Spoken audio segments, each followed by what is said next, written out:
Well, hello. Welcome to St. James Cathedral and this pre-concert talk for the Rush Hour concerts put on by the International Music Foundation.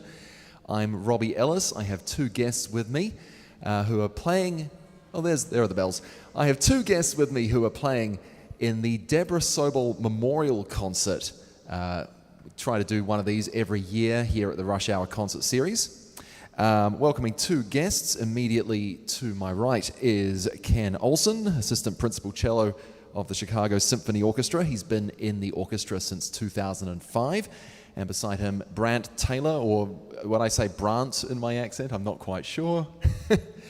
Brant Taylor, also a member of the CSO's cello section since 1998 and a former member of the band Pink Martini, which... I listened to some of this stuff before I moved here, and I very much enjoyed it. So, would have had an interesting time. How has you both in the CSO? You've been playing at Ravinia. How's it been getting back up there? Yeah.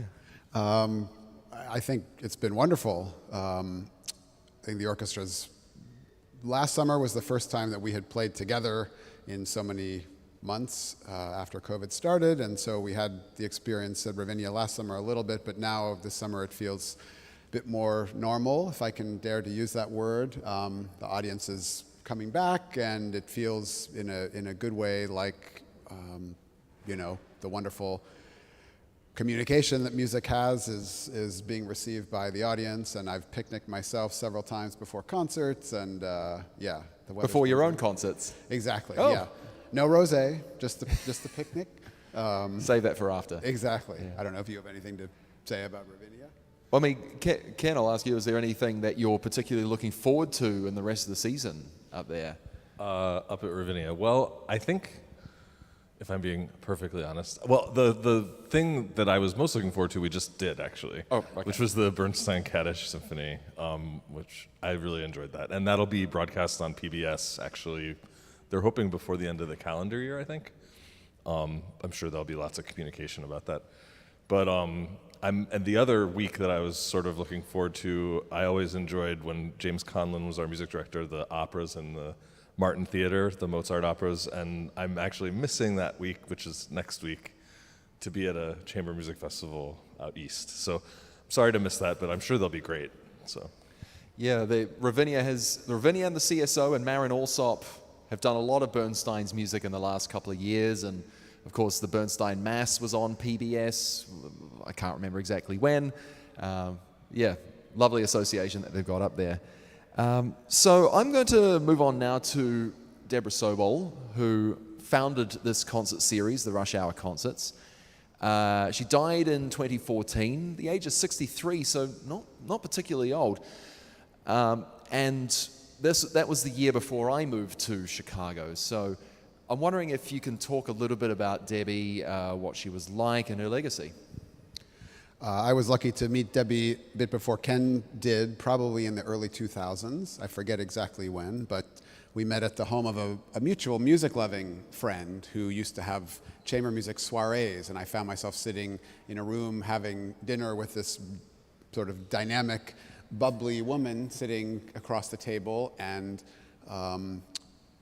we just got to talking, and as I got to know who she was, I realized I had seen her perform with the Chicago Chamber Musicians, which she was also instrumental in founding. So Rush Hour was at least the second musical gift that she gave to the city of Chicago on a large scale. So she asked me not long after that to come and play on this concert series at St. James Cathedral. So I don't know how many concerts at Rush Hour I've played in through the years, but it's been quite a few. And Debbie and I, we got on well, and we enjoyed a wonderful friendship that involved me being on the board of Rush Hour eventually and playing together on many of the concerts. And I just, those of you who knew her know that it's impossible to say too many good things about Debbie. She was a real lover of life in all the ways that you can be. Food, friends, music, anything that brought people together. And I learned from her to take pleasure sometimes in small things that I might previously have overlooked. So anyway, it was a huge shock to all of us when she left us earlier than we hoped she would. But this series is one of many ways that she lives on, and whenever I come into this space, I feel her presence maybe more than in any other single space in Chicago. So yeah. And she, of course, she was a pianist too, playing on many of these concerts and with Chicago chamber musicians. And yeah, Ken, I'll ask you, I think she was a big believer in music being freely available and free concerts being available. I mean, playing a free concert series like this, what's it like being able to bring music to people where there is no barrier to entry? Yeah. No, I think that's great to have series like this. It's not free to produce it. No, you are getting paid. But no, I know, but I'm just saying, like, it's, there's a lot that goes on and a lot of generosity that goes on behind the scenes in order to make this series possible for anyone to come in and enjoy. I had my annual physical today, and I invited my doctor to come today. I don't know if he's going to come or not, but we'll see. And when I think of Debbie, I just wanted to add that the words that come to my mind every time I think of her are generous and warm. Like, those are like the two strongest words that I think of when I think of her. And I do really appreciate that Rush Hour has continued her legacy with this program as an annual just remembrance of celebration of her and everything that she stood for. So. I just want to add, there were a couple of times through the years of Rush Hour when discussion of whether to have a price of admission came up, because it would help a lot with certain things. And the organization has always decided that, no, we want anybody to be able to come in the door of this church. And Debbie she used to use the expression, I want people to be sitting next to each other who come from vastly different social circles in Chicago, and they are able to come here. They're able to be just audience members and enjoy the music. So I'm glad that the series has remained free. Beautiful. Well, let's move on to the music now in today's concert. It is an all-cello concert, and just like in the wider economy, we are going to experience inflation over the course of the concert, going from a duet or a duo. Somebody needs to get a dictionary out, smack me over the head, and remind me which is which. From 2 to 3 to 4 cellos. So the first piece is by Tanya Anisimova. She was originally from Russia. She now lives in the US. She is both a cellist and a composer. Have either of you had anything to do with Tanya? Either of you met her?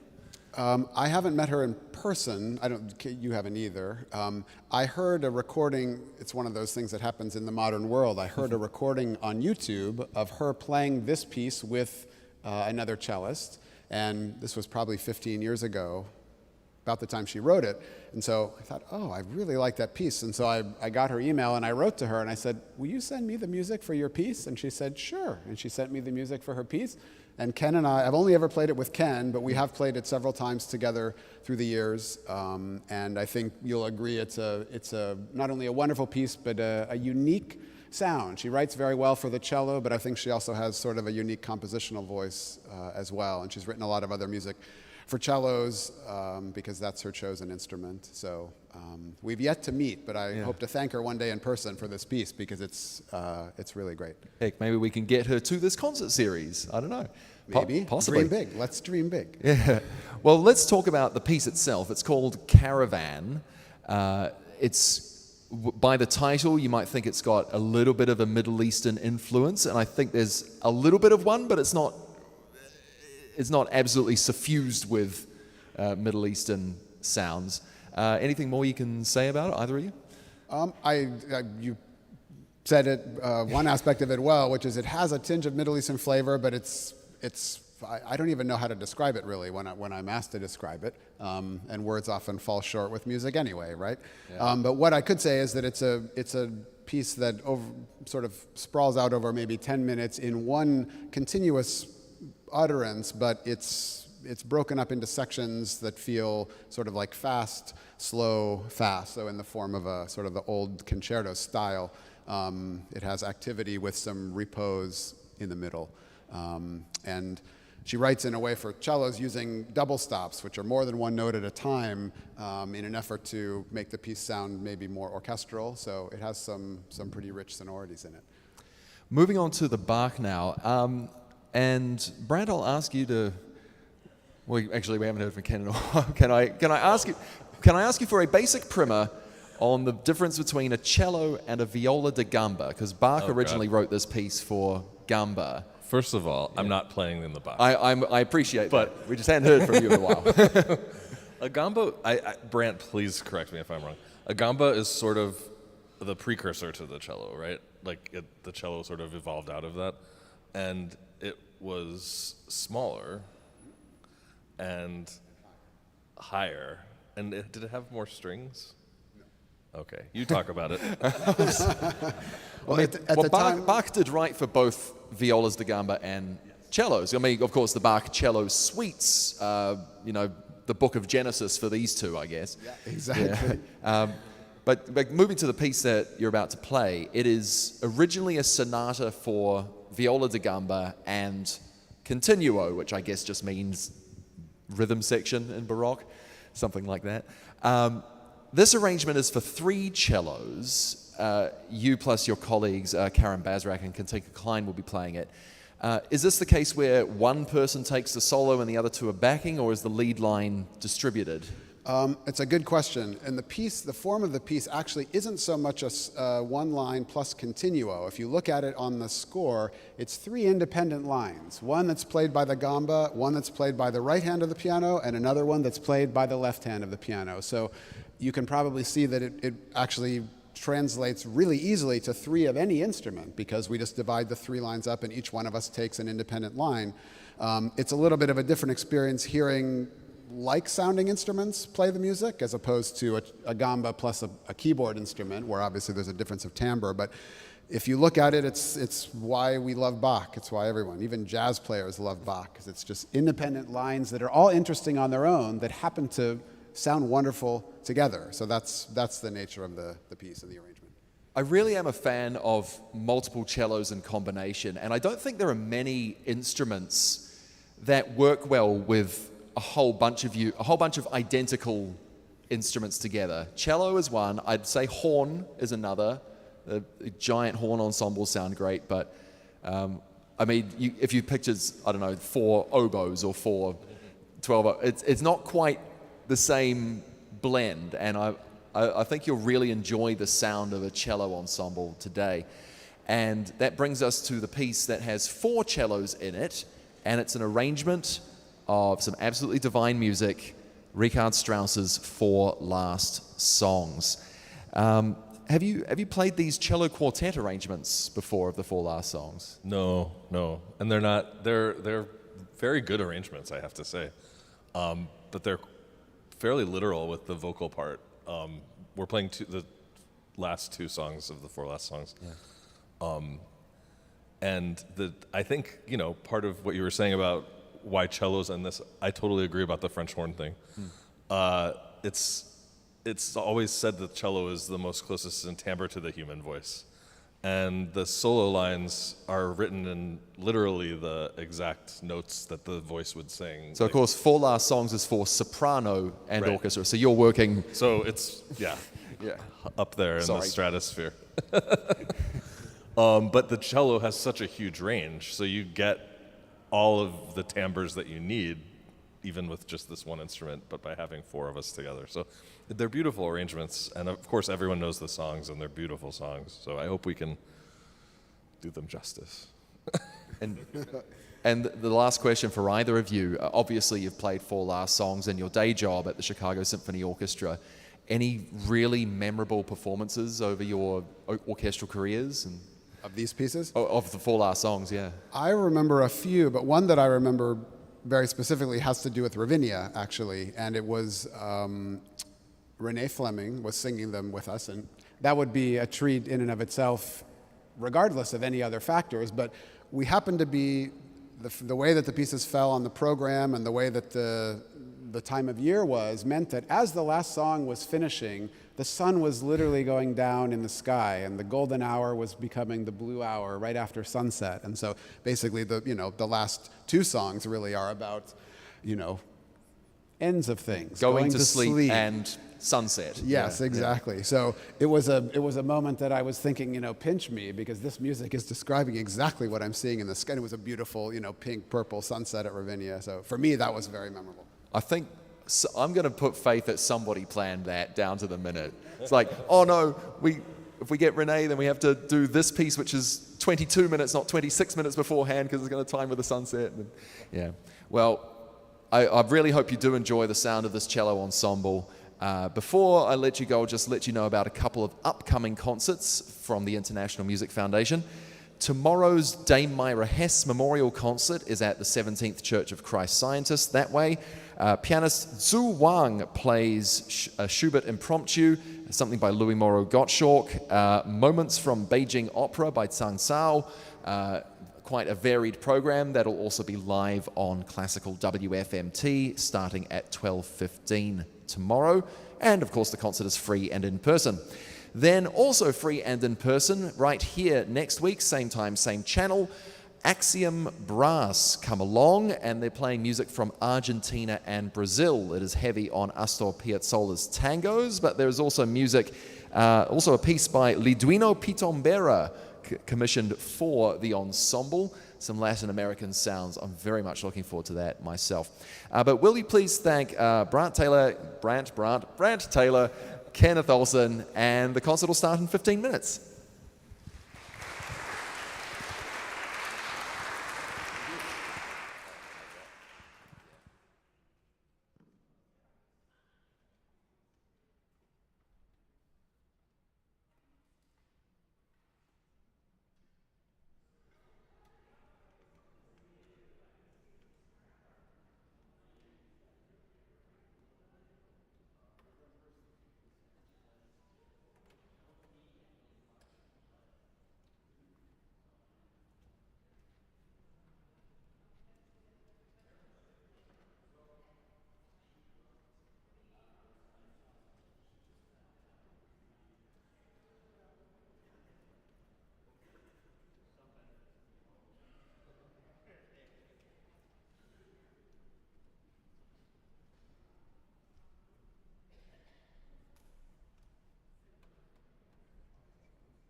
Welcome to this Rush Hour concert in St. James Cathedral, put on by the International Music Foundation.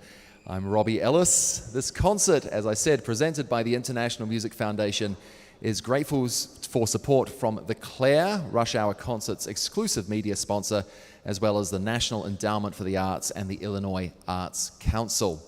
There's a slight change in your printed program, a slight change in personnel. The second piece, the Bach, will feature cellists Brant Taylor, Karen Basrak, and Katinka Kleijn. Later on, you will hear from Karen and Katinka, but to begin, please welcome cellists Brant Taylor and Ken Olsen.